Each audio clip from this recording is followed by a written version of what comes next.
Hello and welcome to another episode from my YouTube channel. This is Gabrielle Celeste. Welcome, welcome. I'm super excited to be discussing with you the last Mercury retrograde of 2025. Mercury retrograde in Sagittarius. So it's nice to see you all. It's been a minute since I've done a YouTube video, but be sure to check out my links below for the 2026 Year Ahead workshop. It's available for $33.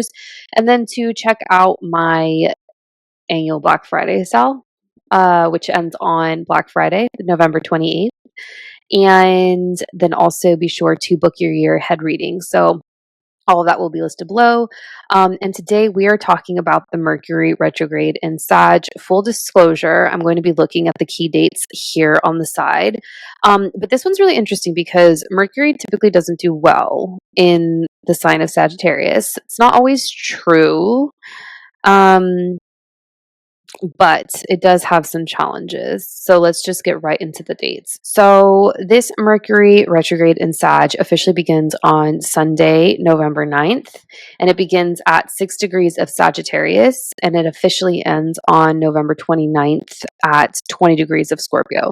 So you're going to want to check out to see where not only Sag, but also Scorpio falls into your birth chart. So which house it falls into, both of those two houses, as well as the earlier degrees of Sagittarius all the way through 20 degrees of Scorpio. And you're going to want to consider where you were on October 20th of this year, because that is when Mercury went into shadow.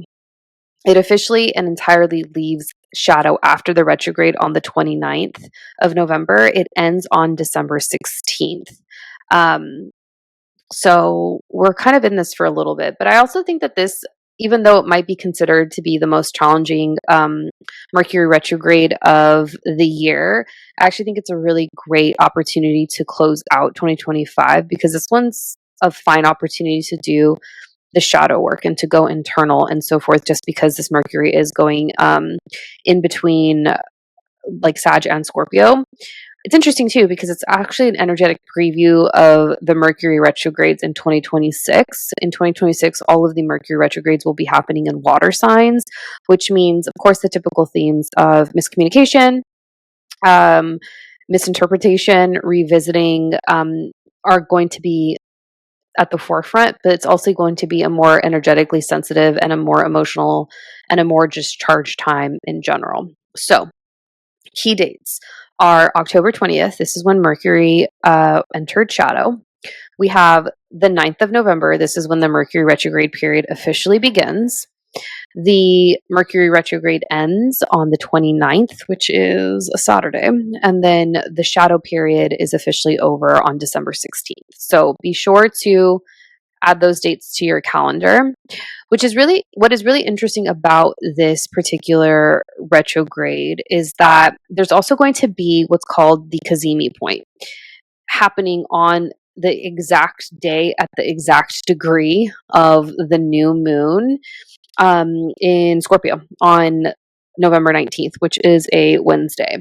And it's really interesting because, of course, we have the sun, we have Mercury, the moon, all in the sign of Scorpio conjunct at 28 degrees. So if you have any placements, especially exact at 28 degrees or nearby, those will be activated.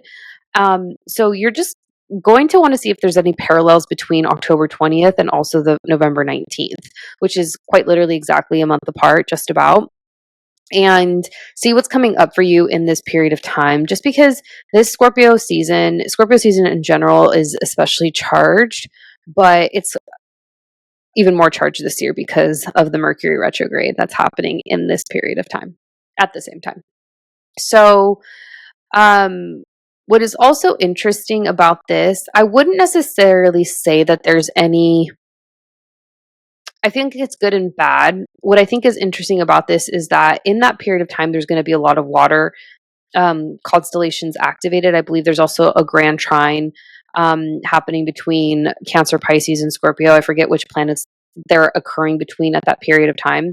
It has to be, it's Saturn in Pisces, Jupiter in Cancer, and then probably the sun and Mercury, and at some point the moon too, all making a trine in the sky. So All this to say it's going to be an especially emotional time during this retrograde season, but there's always an opportunity to learn something new at any which point, but especially retrogrades because they're a period of reflection, revisitation, and so forth. So, for this retrograde, alongside any placements that you have at 28 degrees or nearby 28 degrees, 0 to 6 degrees of the mutable signs, so Gemini, Pisces, Virgo, and Sag, 0 to 6 degrees of those specific signs. So, if you have any placements there, are also going to be affected. And then 29 to 20 degrees of the fixed signs. So Taurus,